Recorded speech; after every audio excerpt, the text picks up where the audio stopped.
ये तो आप जानते हैं कि भारत ने अगले वित्त वर्ष यानी कि 2022-2023 के लिए 500 अरब डॉलर के निर्यात का लक्ष्य रखा है। और तो और अंतर्राष्ट्रीय व्यापार का आधार अब यूरोप और अमेरिका से दक्षिण पूर्व एशिया में स्थानांतरित हो गया है, जो निश्चित तौर पर भारत के लिए बड़े स्वर्णिम अवसर के रूप में परिवर्तित हो सकता है। और आपको जानकर हैरानी होगी कि भारत ने चालू वित्त वर्ष यानी 2021-2022 में 400 अरब डॉलर के सामान का निर्यात का नया रिकॉर्ड बना लिया है।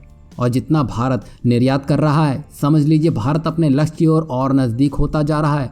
और आपको बता दें कि इस बढ़ते एक्सपोर्ट के बीच भारत के सामने एक भयंकर संकट आ खड़ा हुआ है, और वो संकट है कंटेनर की कमी का।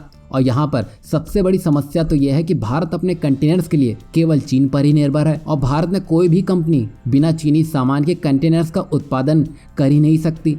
और कंटेनर कॉरपोरेशन ऑफ इंडिया यानी कि कॉनकोर अब इस स्थिति को बदलने जा रही है। दरअसल अब कॉनकोर भारतीय नौवहन क्षेत्र में 12 फीट बड़े कंटेनर पेश करने के लिए पूरी तरह से तैयार है, और मझगांव डॉक शिप बिल्डर्स को उनमें से 2500 के सौदे के साथ कमीशन किया गया है। और इन भारतीय कंटेनरों की कीमत 3.5 से 4 लाख के बीच होगी, और इस कार्य के लिए मझगांव डॉक की फीस लगभग 100 करोड़ रुपए के आसपास होगी। बता दें कि भारत में डेब्यू करने वाली इन 12 फीट कंटेनर को मौजूदा डॉफ कंटेनर से ज़्यादा उपयोगी बताया जा रहा है। बता दें कि Mazagon dock shipbuilders, Braithwaite company and limited और भारत हैवी इलेक्ट्रॉनिक लिमिटेड के बाद कंटेनर निर्माण में प्रवेश करने वाली तीसरी सरकारी फर्म हो चुकी है।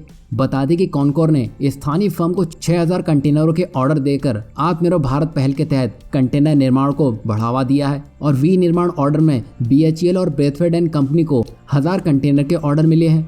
और ये बात सच है कि भारतीय कंटेनर विदेशी कंटेनरों के मुकाबले 20 से 25% महंगे साबित होंगे। लेकिन ये भी सच है कि अगर भारतीय सरकार देश में बने कंटेनर को प्राथमिकता देगी तो इससे भारत के कंटेनर निर्माताओं को एक बड़ा बूस्ट मिलेगा। अगर भारत के पास पर्याप्त संख्या में कंटेनर हो जाते हैं तो ये निर्यातकों के लिए खर्च को कम करने में सहायक साबित होगा, और इससे भारत एक निर्यातक केंद्र के रूप में उभर कर सामने आएगा, जो चीन के कंटेनर मार्केट को जड़ से उखाड़ कर फेंक सकता है।